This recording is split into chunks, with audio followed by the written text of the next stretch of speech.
আমি আজি হালাকুৰা ব্লক PHCৰ পৰা স্পেচিয়েল প্ৰগ্ৰাম এটাত আহিছোঁ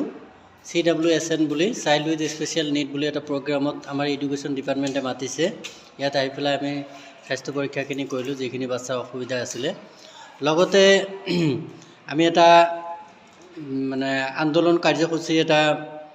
চলাই আছোঁ স্বাস্থ্য সেৱা উৎসৱ 3.0 লগত জড়িত হৈ তো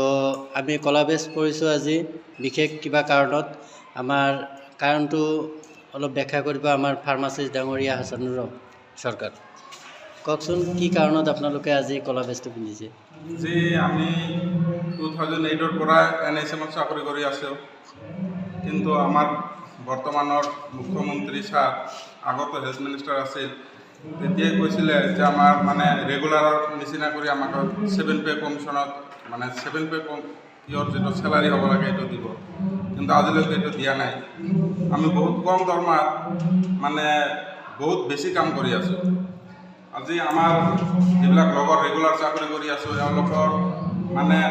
অৰ্ধেক চেলাৰী আমাক দি আছে আমাক ইমান কম চেলাৰীত আমাক এতিয়া ঘৰ ভাড়া দিম না ল'ৰা ছোৱালীক পঢ়াম না নিজে কিবা কৰিম ওচৰত কিবা এটা ৰাজমেলা হ'লে আমি চাব নোৱাৰোঁ এনেকুৱা NHMৰ এমপ্লয়ীৰ অৱস্থা আমি যদি এটা ঘৰ বনাম বা দুটা ৰুমত আমাক কোনো লোন চোন এতিয়া নিদিয়ে আগতে কিবা দিছিল সেইকাৰণে আমাৰ এতিয়া NHM টেকনিকেল এছ'চিয়েশ্যনে যিটো আমাৰ প্ৰেচিডেণ্ট ছেক্ৰেটাৰীয়ে এটা সিদ্ধান্ত লৈছে আমি কলাবেশ পৰিধান কৰিম আজি তিনিদিনীয়া কাৰ্যসূচী স্বাস্থ্য সেৱা উৎসৱৰ লগত জড়িত আমাৰ তিনিদিনীয়া কাৰ্যসূচী আমি কলাবেশ পৰিধান কৰি ডিউটি কৰিম আমাৰ ডিউটি কোনো হেম্পাৰ নকৰোঁ আগত যেনেকৈ কৰিছোঁ এতিয়াও এনেকৈয়ে কৰি থাকিম আপোনালোকৰ ৰেগুলাৰাইজেশ্যনৰ বিষয়ে কিবা আগতে কিবা আশ্বাস দিছিলে নেকি হেল্থ মিনিষ্টাৰে কিবা হয় আশ্বাস দিছিলে কেনেকুৱা ধৰণৰ কেনেকুৱা মানে আমাৰ যিটো কৈছিল যে সমকামৰ সম অধিকাৰ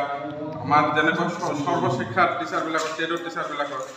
যেনেকুৱা ৰেগুলাইজেশ্যন কৰিলে আমাকো তেনেকুৱাই ছেম কথাই কৈছিলে আমাৰ আগৰ স্বাস্থ্যমন্ত্ৰী বৰ্তমানৰ আমাৰ CM ছাৰ বৰ্তমানৰ আমাৰ যিজন স্বাস্থ্যমন্ত্ৰী কৈছিলে যে মানে যেতিয়া আমাৰ পোষ্টবিলাক ভেকেণ্ট ওলাব তেতিয়া এই পোষ্টবিলাকত মানে আমাক নিযুক্তি দিব মানে ছিনিয়ৰ বেচিছত কিন্তু আজিলৈকে মানে এজনো পোৱা নাই কিন্তু এইখিনি আমাৰ ৰিকুৱেষ্ট থাকে এইখিনি হ'লেও ভাল নহ'লে আমাৰ যিখিনি পে স্কেল দিয়াৰ কথা কৈছে এইটো হ'লেও দিব লাগে তথাপিও কিবা এটা আশা থাকিব ইয়াৰ মাধ্যমে আপুনি চৰকাৰক কি আহ্বান জনাব বিচাৰে আহ্বান মানে আমি এইখিনি জনাইছোঁ যাতে আমাৰ 7 পে যিটো চেলাৰী হ'ব লাগে এইটো পাওঁ আৰু যিবিলাক ৰেগুলাৰৰ মানুহৰ যেনেকুৱা ফেচিলিটি পাই আছে আমি যাতে এইখিনি নহ'লেও কিবা কম হ'লেও হ'ব তথাপিও কিবা এটা আশা ৰাখিছোঁ আৰু আমাৰ স্বাস্থ্যমন্ত্ৰীৰ ওচৰত থেংক ইউ ঠিক আছে ধন্যবাদ